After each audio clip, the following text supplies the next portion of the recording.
2 more days now left for the current lockdown to end, and India is in huge suspense over what life is going to be like after May 3rd. While relaxations have already kicked in several green zones in the country courtesy individual states, the Home Ministry's message indicates that the centre is about to announce pan-India relaxations for the country's green zones, which are spread across several districts in the country.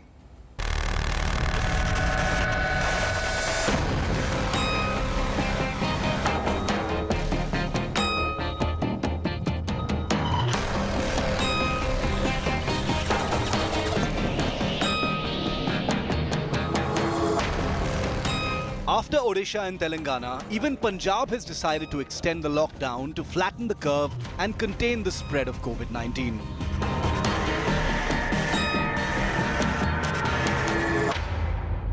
However, after extensive deliberations with all stakeholders and a comprehensive review, the Ministry of Home Affairs has indicated considerable lockdown relaxations in several districts across the country, even though a strict lockdown is expected to continue in the red zones and hotspots.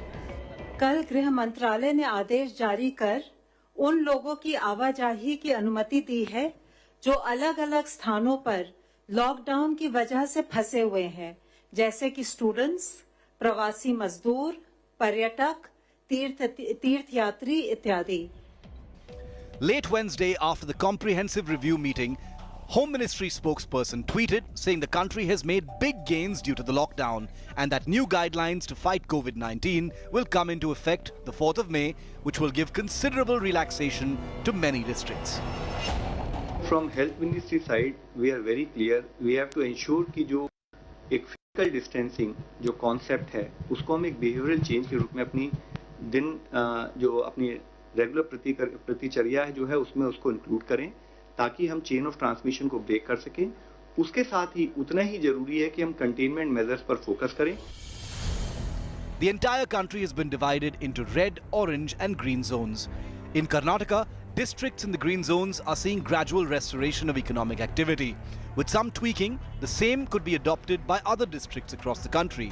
Relaxations in green zones include shops being able to open with social distancing, individual shops can open with 50% workforce, industry in rural areas can begin, manufacturing with access control in special economic zones, employers to arrange transportation for workers, ensuring social distancing. There has been a decrease in the number of hotspots across the country from 170 to 129, but there has been a drop in number of green zones as well from 325 to 307. If there is no rise in the number of coronavirus cases, more districts could come into the green zone. The centre has made the use of Arogya Setu app compulsory for all government employees with an aim that this will help in breaking the COVID-19 transmission. According to the instructions that have been circulated, all government staff must use this app and review their status before coming to work. Red zones will remain sealed and orange zones will be monitored very closely to ensure they don't turn into red zones. In case coronavirus cases increase, the lockdown will be imposed again in those areas. With Abhishek Bhalla in Delhi, Bureau Report, India Today. Now, after the congregation of Tablighi Jamaat pilgrims coming back from Hazur Sahib in Nanded in Maharashtra, in fact, have become the latest threat for the COVID-19 spread in Punjab. 148 Nanded pilgrims have tested positive for COVID-19 so far. Over 3,500 pilgrims from Nanded have returned to Punjab. Out of these, test reports of 577 persons have been received.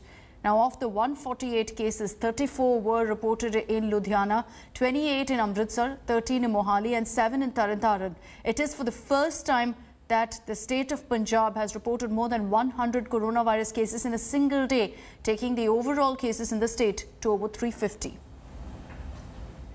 Hi everyone, Preeti Chaudhary here. Hope you like this video. For latest news and analysis, like and subscribe to the India Today YouTube channel. And don't forget to press the bell icon to stay updated. Thank you for watching.